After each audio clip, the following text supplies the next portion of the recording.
I'm saying we all see what's happening with your son right now.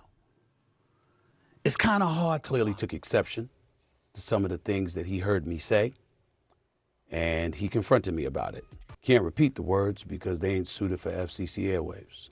There was a quote that he gave in February of 2024. His son could play on the Lakers right now, and he was better than half the dudes in the NBA.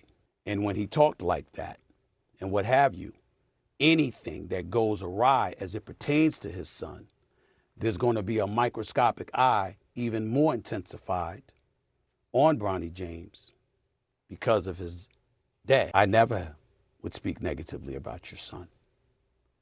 I was talking about you, meaning you, LeBron James. I have nothing but the best wishes for Bronny James. When you're raised as a journalist professionally, you don't want enemies, but you ain't paid to make friends.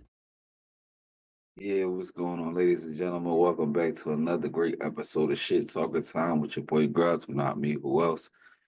Hey, man, feel like I've been going for a long time, so we might as well have a good time, you know? If you haven't subscribed to the channel, please make sure you do. Smash the shit out of that like button. Also hit that share button up a couple times too. Make sure you hit that that notification bell also, so you can stay updated on the new topics that we got coming out. Um, this show, like I said, it's a topic that I knew I was gonna have to revisit because when I originally put the clip up between the LeBron James and Stephen A. Smith altercation, and then like I said, I waited because I actually caught the clip throughout the night. Like I said, I watched the game, so I mean, I seen some weird stuff going on during the game, so that kind of made me look out for the clip to come out later on. I waited because I knew, as he said on Gil's Arenas, he's a personality, he's a journalist. So even if he doesn't want to report on something, he has a boss that lets him know, like, hey, this is you got to report on it. It's bubbling, but it's the way that he goes about it. And see, that's the thing. Like I've been telling people, I mean, we might put together a compilation. I know y'all have seen many journalists and reporters get punched in their fucking mouth for their opinions. But like I said, Stephen A. Smith, me and him has a love-hate relationship. Sometimes the way that he glorifies players, I mean, I love it because he does it in a good way, but the way that he drags them is like strange to me. It's like I wanted to get to that level and I couldn't, or he, like some type of upsetness to these players.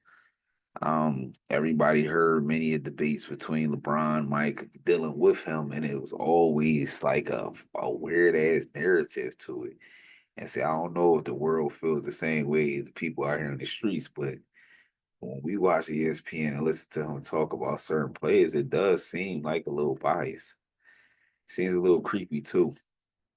As far as him trying to clean it up and say, "Oh no, I was talking about you, not your son," kind of a bitch move.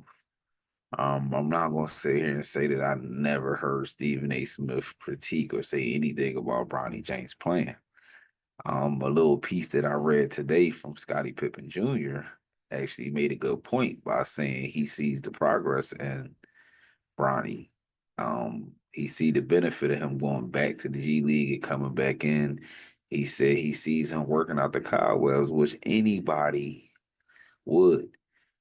And I would have to critique that statement that Stephen A. Smith made with where there's like people stop being newscasters and become dick eaters.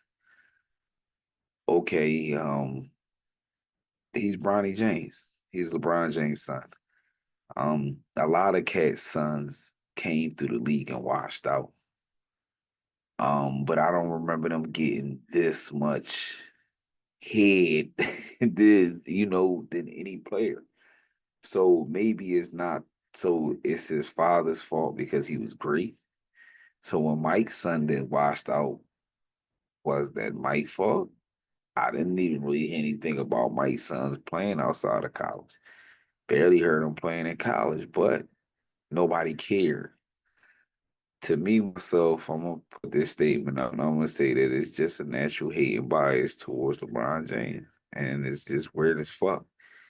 And some of the times I agree, and I know why it is that way because he's Mr. Perfect. And I understand that people do things to try to get him to be unperfect or get him to act out, or I don't know why they do this shit. I mean, just leave the man be. Like, I remember back then, and I ain't even being racist or funny. When I was coming up as a kid, majority of the casters was white. They didn't even hate on these black players like that.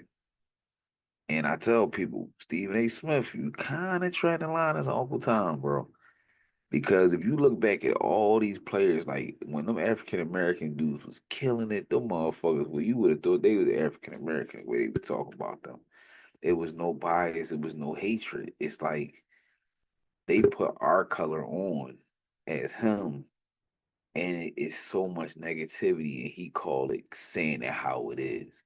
See, that's the problem. You know, white people can't do shit that we do, and they can't understand a lot of things either, because it's our culture. But when a nigga say, "I'm just telling how it is," 9 out of 10 they not telling her how it is. Also, number two, it depends on where you say it at and when you say it. That's comes in between the lines of you telling her how it is, and you just be there, all right, where? Uh, Stephen A. Smith, some people I get that he's just telling her how it is, but a majority of the people I get it that he's just being weird. We're never going to get the honest truth now unless we strap him to a lie detector test. So this is all just for conversation and speculation, but I just really don't like it. And I mean, I watch how all the other African American, you know, personalities defend, defend. Even when they call them bums. And the part that I tell people how it's like, this is why I think it's a hatred. Even those same African American counterparts that he sit up there with, shit, they ride the foreigners too. It's like anybody with the same color skin, man, they got their back. But I don't really be feeling that with Stephen A when it comes to certain people. Um, I don't know. It's just weird to me. But I ain't gonna give him too much of my time because at the end of the day, that's what he likes, attention. Good, bad, ugly. He's the diva. So for that reason, you don't give a diva what they want. We're gonna move on to the next topic.